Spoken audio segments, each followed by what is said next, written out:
PCR is one of the first techniques that we got to learn in our bachelor's, in our first years at university. The concept of PCR is actually amazing. What it does is it just, you have like a piece of DNA they've already isolated that from the virus, and then they see if it matches on the sample that you take from the person, and it basically creates cycles of multiple sequences of that piece, so that there's a high chance of like detecting it. And if it's a match, it will be bound and it will create fluorescence, like a signal. And the machine will read that signal and say, right, this is over the threshold and this person has COVID.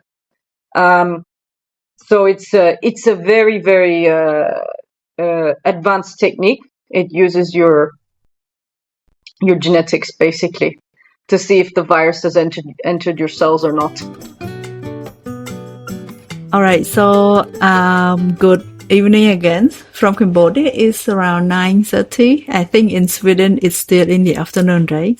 Yes, it's 4:30 now in Stockholm. Okay. All right. So thank you for joining today for our first episode for the interview episodes for our channel Beyond the Office. I am your host, Sokung, and I have an honor to talk to my lovely sister. Her name is Aylin Turgut. Maybe you can get to know her a little bit better.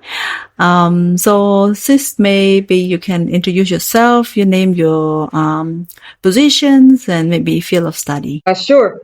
So I'm from Cyprus. I grew up there, and I went to university in London first to study biochemistry. From there, I took an interest in stem cells.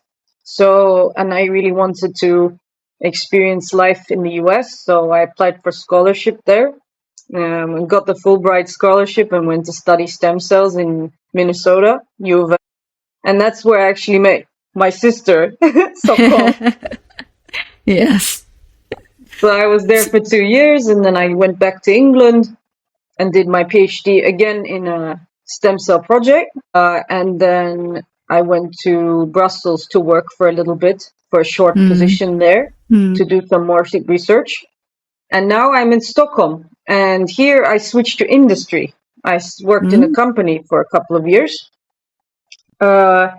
And now I'm working as a lab manager back in the university. So it's an academic setting, but quite different tasks than just doing research. Okay. So biochemistry, stem cells, it all sounds out in another world to me from someone who study education, human resources management. Yeah. So maybe it's a good idea for you to probably briefly explain, maybe in a layman term. Okay, so basically biochemistry is a mixture of biology and chemistry. It's the study of chemical processes in our body. So it's about everything in the human body. It can also be of animals and plants, but I think it mainly focuses on humans.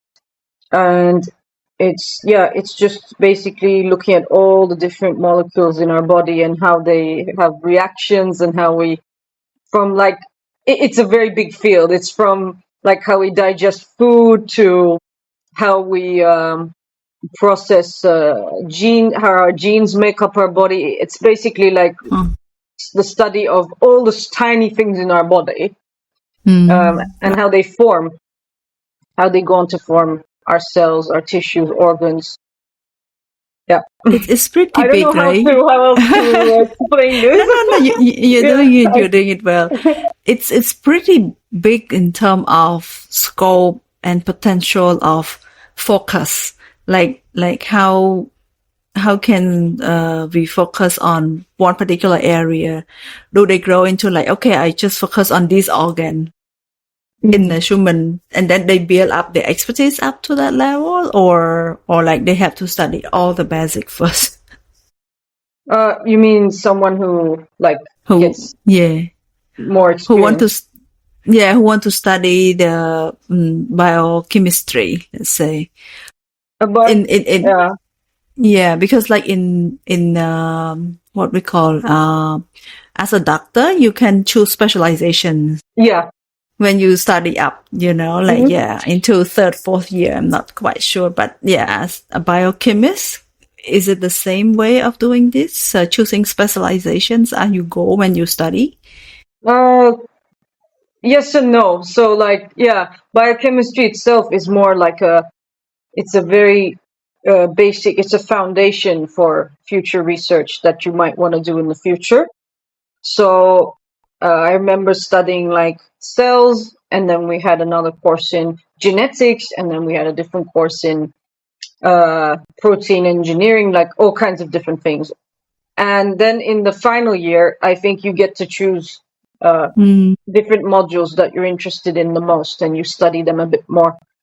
I see, I Like see. that's how I got to know stem cells, because in our final year there was a module on stem cells, and I picked that, and that's what made me want to study it Wow. further, because I found them very interesting.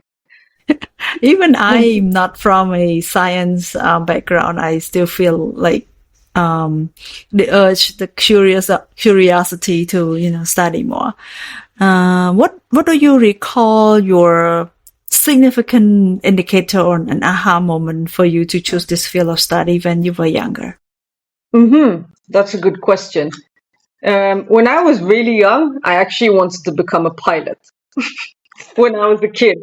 And maybe that's why I travel so much and I'm always on Okay. the plane. Yeah. Mm, But when I got older, like in high school, I really enjoyed just studying all the sciences. Not physics that much, but biology and chemistry definitely. So I kind of decided like I want to do something that has both. So mm-hmm, I picked mm. biochemistry. Yeah. So it has two elements of your favorite subject, both on Yeah, science. exactly. Yeah. Um, you also mentioned that you started your education in Cyprus, right, sis? Uh, until high Or school. Yeah. until high school, right? And then after high school, you I get went to an England. education in Yeah. England. How does it work from Cyprus to England? Like, do they give you a funding, a scholarship, or you pay Um, out of pocket? it depends. It's a bit different there. So because it's we are EU citizens, Mm-hmm. we get a loan for the tuition fees. So I'm still paying that back now every month. Yeah, so it's a loan for the tuition fees, and the rest, like the accommodation and the rest of the costs, were covered by my parents in my I case. see. But I don't think there are that many scholarships from Cyprus to England. There are very few. Mm. Mm. But I see. most people are prepared. Like in Cyprus, everyone knows that the best thing to do is to send your kid abroad. So Mm. they save up all their lives just to send their kids Mm. for a better Quite, education. yeah. I Yeah, think it's quite similar trend to any less developed or developing yeah. country to like send their kids abroad to receive Mm, better education, right? Yeah, it's also common in Cambodia, but it's only possible for those who are at least earning like medium or medium above medium yeah, it's like income. middle class Yeah, people, middle yeah, class. middle class. Mm. Yeah, middle class. And also, do you find it challenging to be the woman in the field?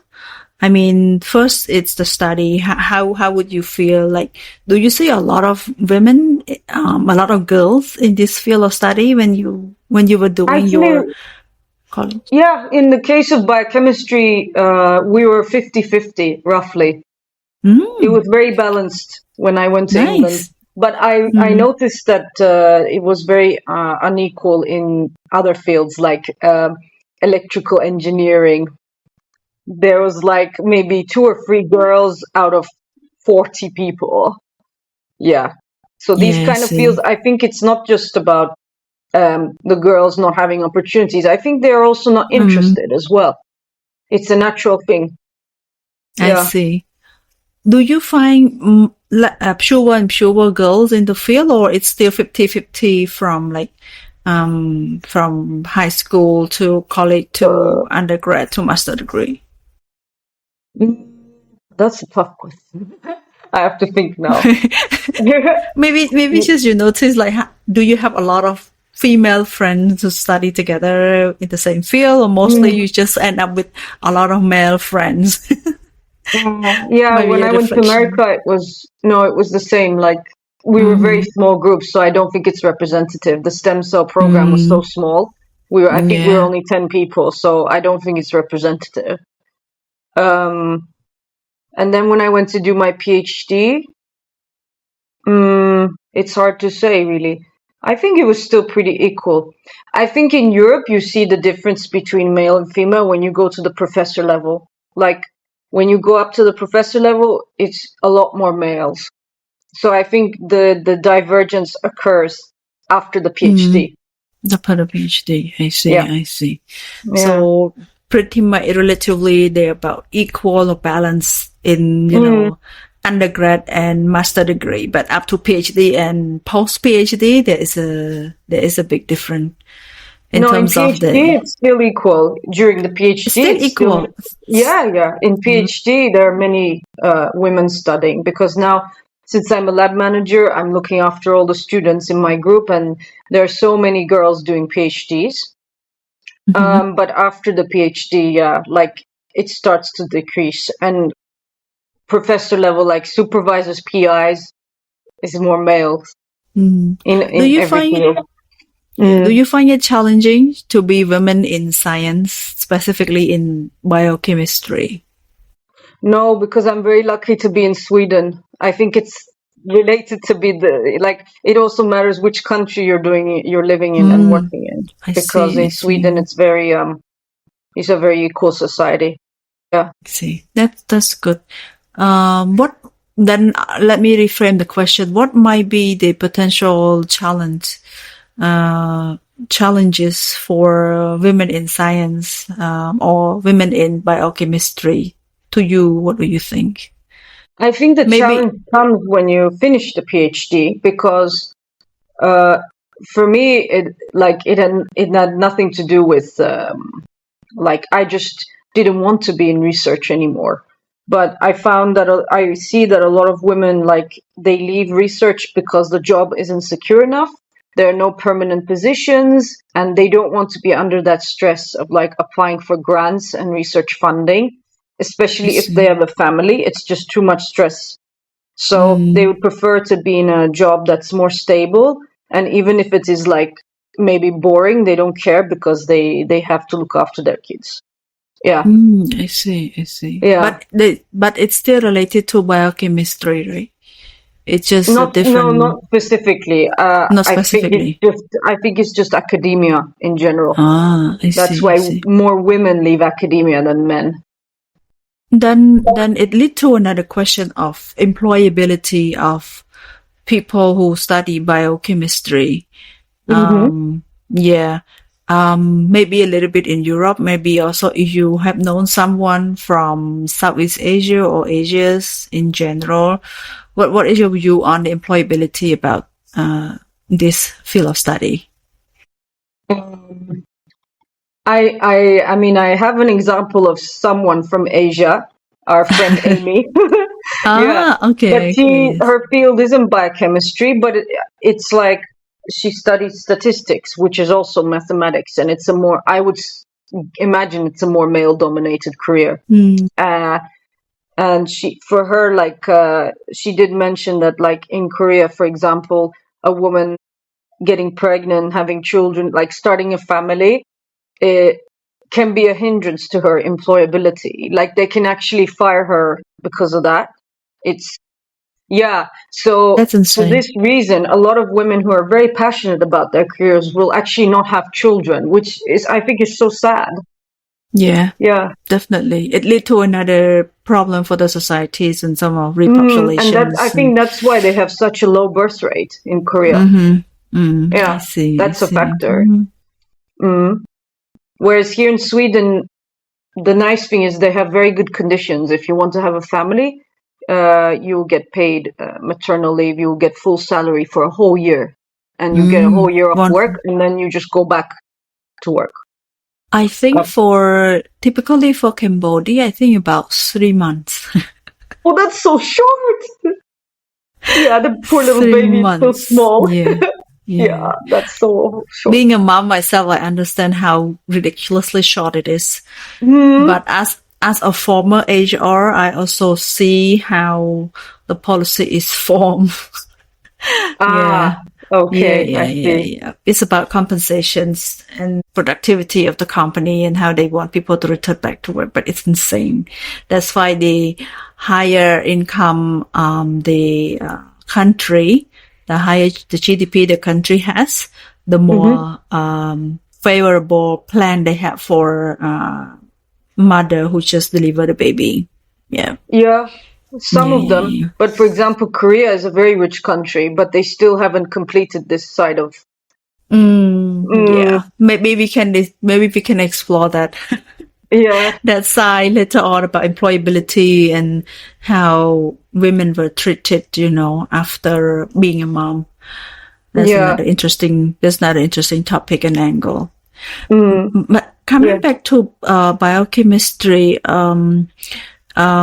maybe if we talk a little bit more about employability in Europe, because you Hmm. have been to so many countries, getting a job, working, and then getting Yeah. experience there. Maybe you can share a little bit, because my aspiration would be to have someone who walked the field, took the class, got the job, got the experience, have a mice, and then explain it and maybe share to the audience. And who knows, maybe in Cambodia, as I've searched, there's also some related biochemistry field, and I would like to encourage more audience Mm. to study the field, and they can also go to work abroad if the market in Cambodia is not available yet. But I've also known that there is Malaysia, Singapore, and Vietnam. They have market Yeah. available. But from your perspective that you live in Europe, maybe you can share a little bit more in details. Okay, sure. Well, when it comes to Europe, I think the best places to get biochemistry related jobs are the Nordics, so Mm. Sweden, Finland, Norway, and then Denmark, but also Netherlands, Mm-hmm. Germany, France, England, Ireland, all of the developed countries, basically. There Should I is switch my also. field? Hmm? What? Sorry, should I switch my field of study to biochemistry, I'm starting not so from sure about bachelor? that because I will continue on to say that something. I will talk about that in a minute. But like, Okay, okay. yeah. So basically, the richer countries in the northern part of Europe are basically you'll get more.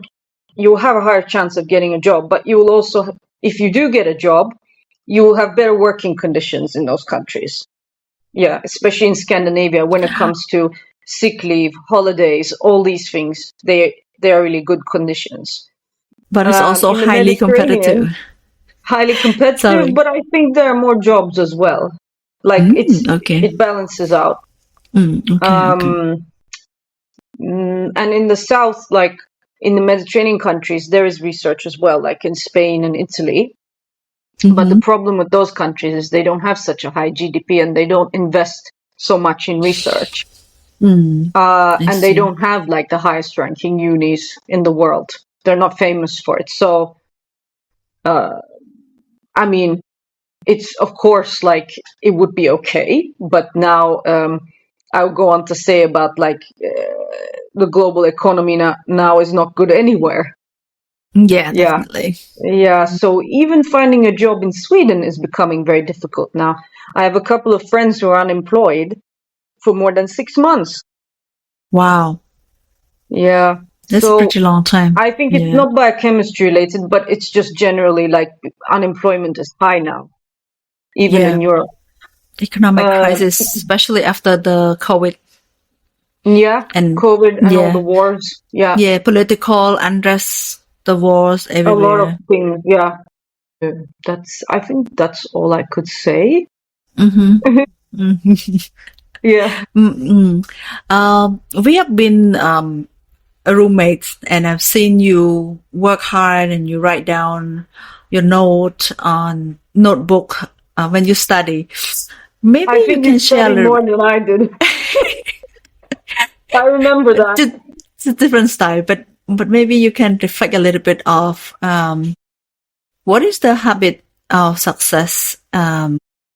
What are the success habits as a student to kind of capture lessons and take courses without so much struggle when you study the field? Well, um, yeah, I think it's important to uh, like really listen to the lectures rather than I don't know how to say it, like how to like just to go and be there. But you have Mm-hmm. to be actively engaged with the lecture and take notes during the lecture, and then when you go home, rearrange those notes into something that you understand and read through them. Uh, it's something that really helped me during university. Um, yeah, but at school, I did something similar, but a lot more of it because it was so intense at high school the last couple of Mm-hmm. years. Yeah, I think you just have to be consistent and disciplined rather than leaving everything to the last minute to cram in, because then you panic and you won't do well in the exam. Yeah. Some people Yeah. do. Like some people are last minute people and they're still very successful, but I think you need to get to know yourself. Like, Mm. are you good at being a last minute person? If you are, then do it. But if you're not, then you need to be the disciplined, consistent type person.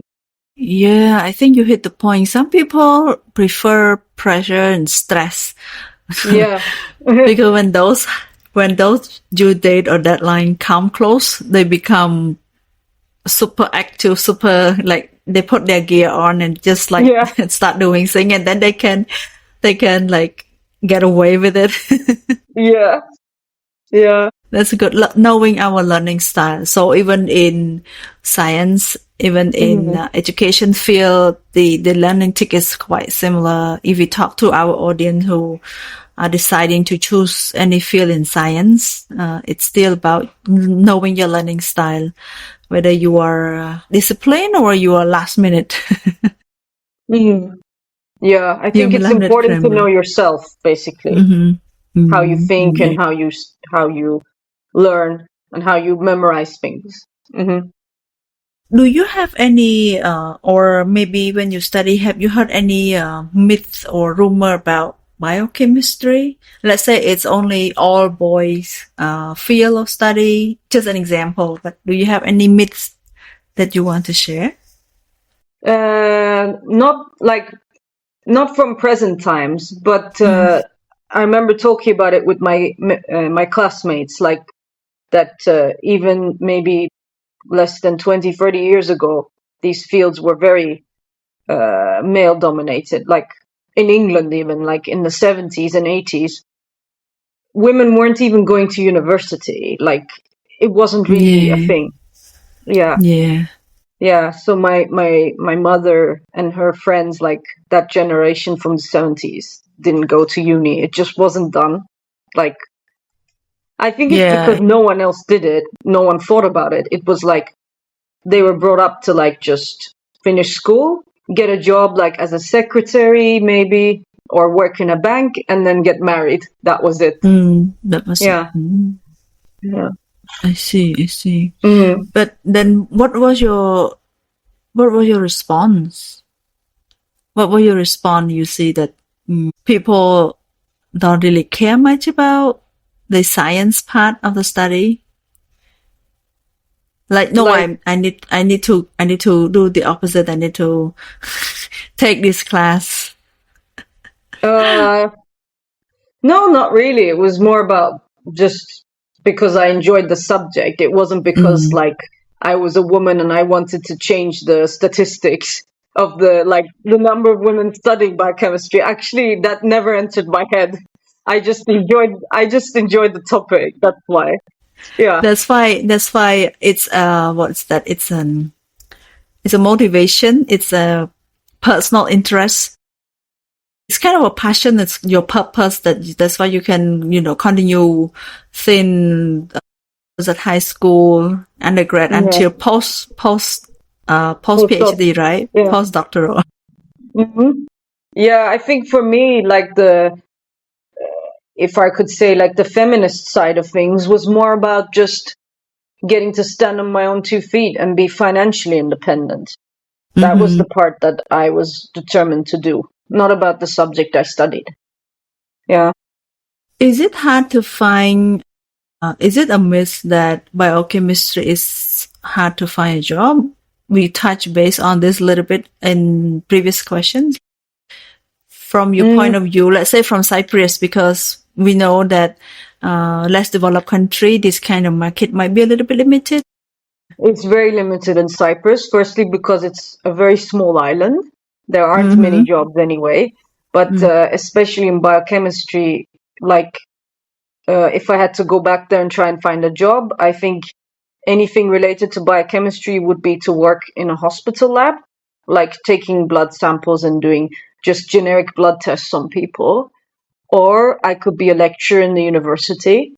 I see. But again, like there aren't many jobs, so Yeah, uh, it's pretty yeah. limited, right? But in here in Northern Europe, there's a lot more because you can, with biochemistry, you can go and work in companies of many different topics. Like now there are genetics companies, pharma companies, all kinds of, but they're like biological devices companies, and you can also go into teaching if you want. You can also go into you can even set up your own company if you want. Yeah. Maybe this is a little bit off from the scope, but I think it's worth it to talk about it because we've been through COVID. Yeah, pandemic. Maybe you can share a little bit your experience as a biochemist. How did your work touch into that field, and what was your takeaway from that? This is a very, very good question. Because as a biochemist, you actually have the highest possibility of still working during the pandemic. You will be one of the people who will be involved. And I was actually. I was one of the few people that continued working during the pandemic. Yeah.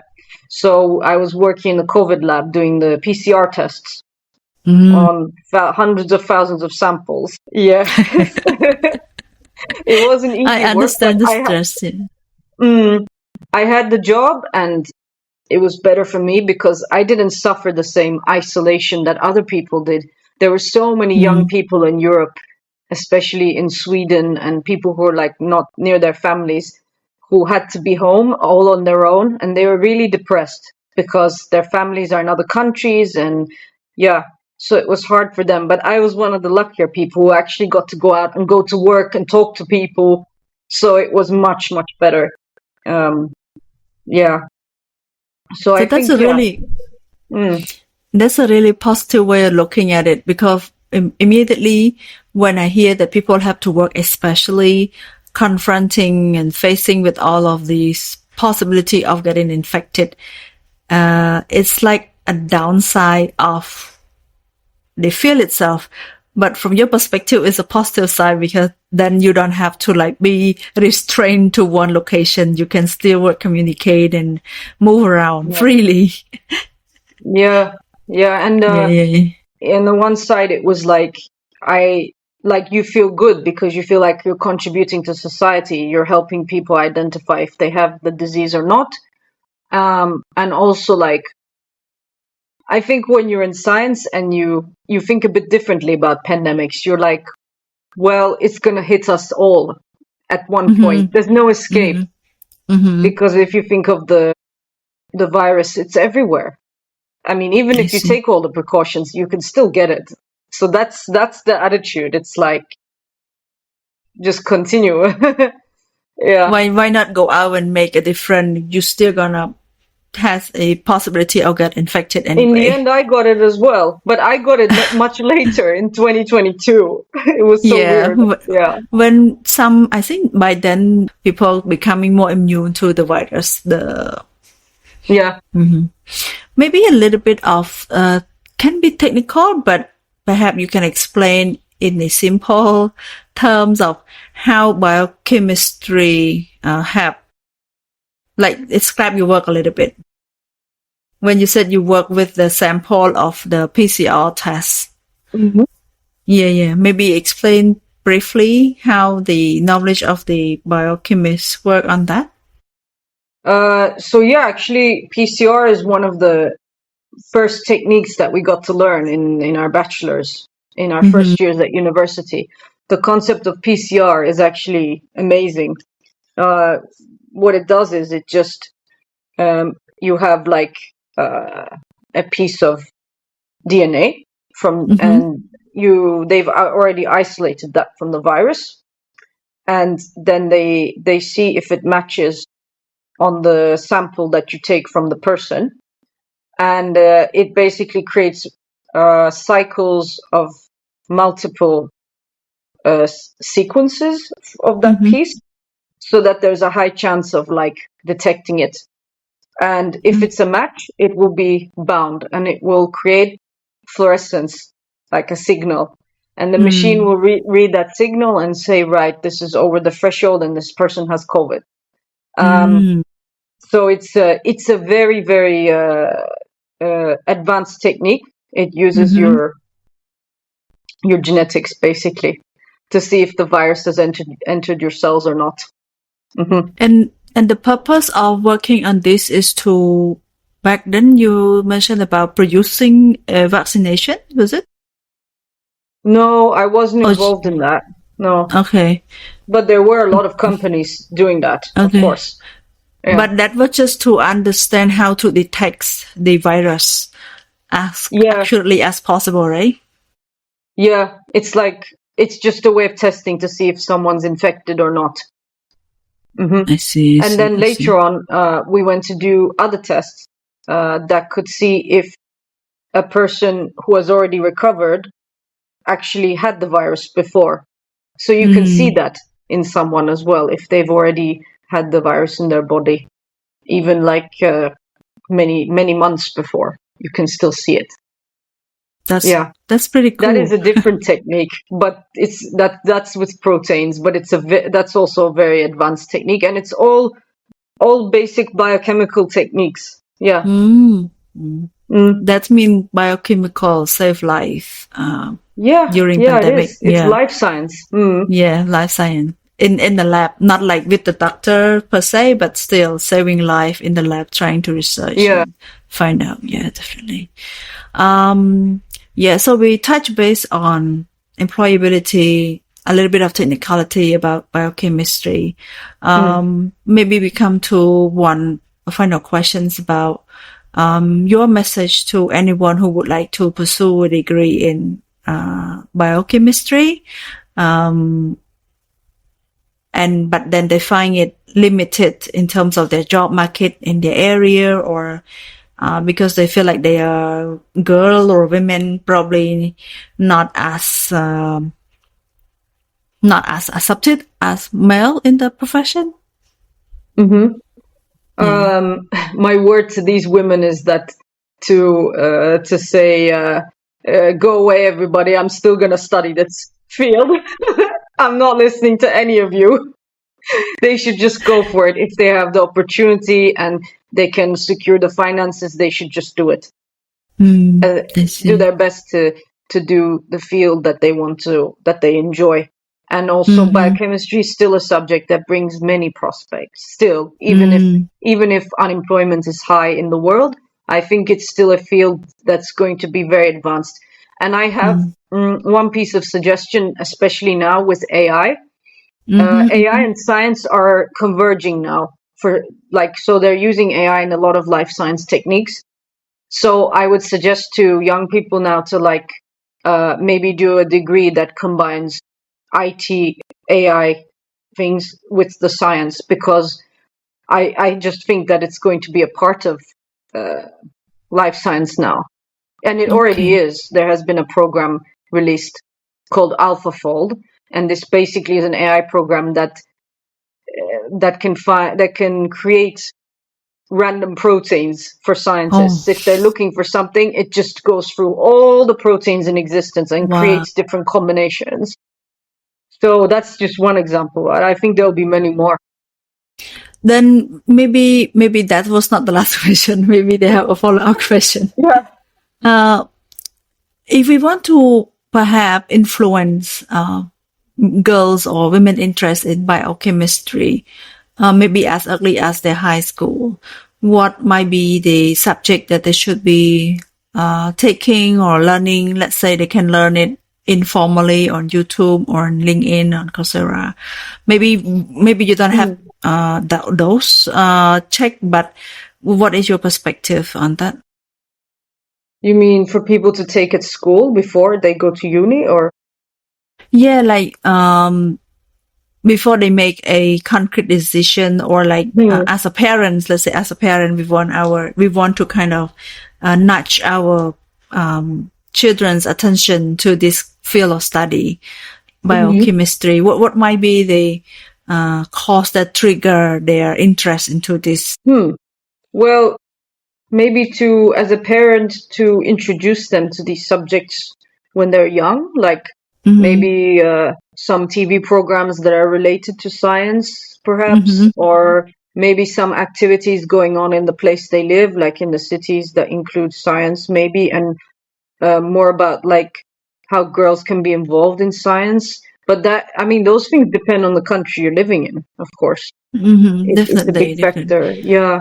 Like in Cyprus, I'm sure they still don't have these things. Like, Yeah, forget it. Like, really.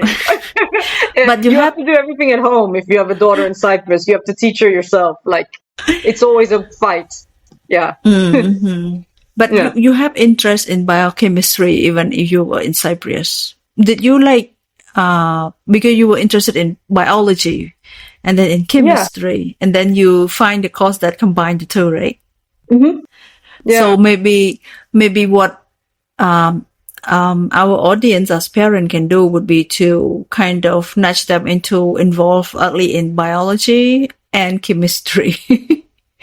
Maybe. But the thing is, I chose this field because I liked it. It's not because my mom, like, was trying to, like, Understand. was making me watch biology stuff. There was none of that. But, like, I think my mom was like always, she was saying that you should go for what you really love, no matter who thinks what, doesn't matter. Don't listen Doesn't to matter. anything negative. Whatever you choose to do, you should just be be be be consistent with your decision. Okay. Yeah, Yeah, don't let yeah. others influence you.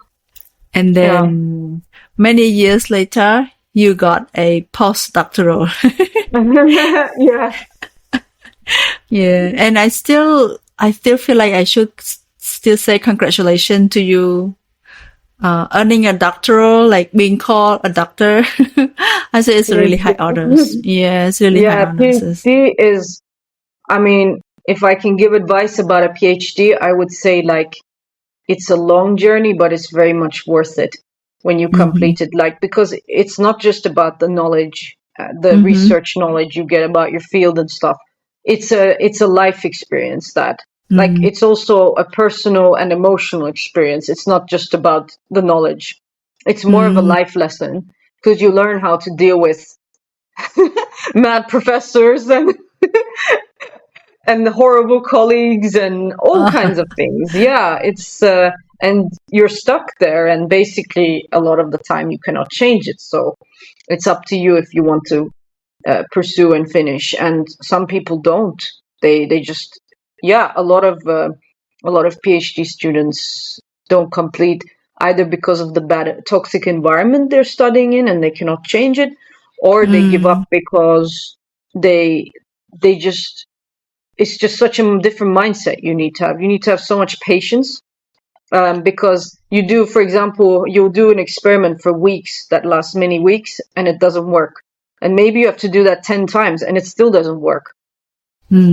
So to be able to mentally go through that positively is the challenge, I think, of the PhD, is to go through that. Yeah. Yeah. But I would say that like PhD, like, it's not for everyone. Like, so if you feel like you want to go down a different path, that's totally fine, because you actually don't need a PhD to get some jobs. You don't have to have a PhD. So it's a choice. Yeah. Definitely. It teaches Yeah. you perseverance as a person. Yeah, in addition to a doctoral certificate. And being called doctor everywhere you go. Well, they don't. That's another difference between here and maybe on other undeveloped countries, is that in Sweden nobody calls you doctor, so it's only in written form. So Yeah. it's quite informal. People don't have really much importance with titles here. Yeah, they don't go around and call each other doctor. No, that was so weird. I feel I got so used to just my name. I didn't even write it on LinkedIn. Like, I have a PhD, but I didn't put doctor. You Yeah. should. No. Okay, thank you so much, sis. I think we've covered many of the questions with today. So thank you for joining the talk today. And thank you, audience, for tuning in today. And we hope to see you again next time.